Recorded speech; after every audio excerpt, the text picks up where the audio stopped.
Guam Memorial Hospital Authority Interim CEO Dr. Joleen Aguon toured the Department of Corrections with members of the GMH board to discuss inmate health care operations, staffing needs, and ongoing collaboration.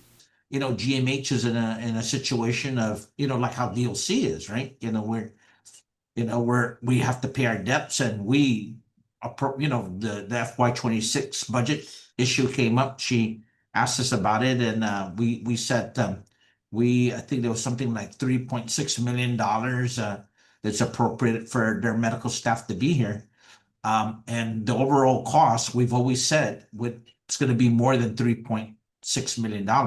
So we assured her, we say, we always have the support from the Office of the Governor for any shortfalls, right? To cover whatever is owed, to ensure that the inmates have the adequate health care that they're obligated to receive. DOC Director Fred Bordallo Jr. said Aguon met with staff to review the tri-agency MOU among DOC, GMH, and Guam Behavioral Health, focusing on coordination and current staffing levels. He stressed that the discussion did not involve any GMH budget cuts, but rather ways to strengthen support for DOC's medical unit. And she assured us and said and told us in front of her medical staff, she's not here to lower any quality of healthcare because of services to the inmates, because she's in the business of life saving. That's what she said. And when you appreciated that, because we're in the same business too, the Department of Corrections, and life saving.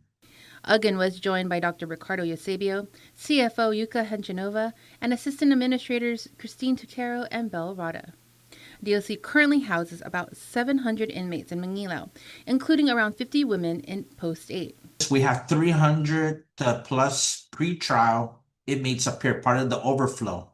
There's a total of 500 pre-trial inmates. The other 200 some are down there at Aganya detention. It's overcrowded down there, but we take care of the overflow here. So we have about 300, and then there's another 400 sentenced. So we have a total 700 some inmates up here at the adult correctional facility in Mangilao. I would say about 50, it goes up to about 50 of them are women, which, it's unusual because they're in that women's Post 8. It's a mixture of both pre-trial and some confinees, and then some federal that we have to watch too and ensure the segregation's there. About 15 medical personnel rotate shifts to provide inmate care, with discussions also addressing Medicaid use for eligible inmates and coordination with Guam Behavioral Health. Despite the ongoing federal government shutdown, Bordallo said DOC continues housing federal inmates and appreciates the U.S. Marshals Service's notice about delayed payments. Bordallo called the meeting positive, a reaffirmation that GMH and DOC share one purpose: life-saving care inside and out. Joleen Aguon, KUAM News.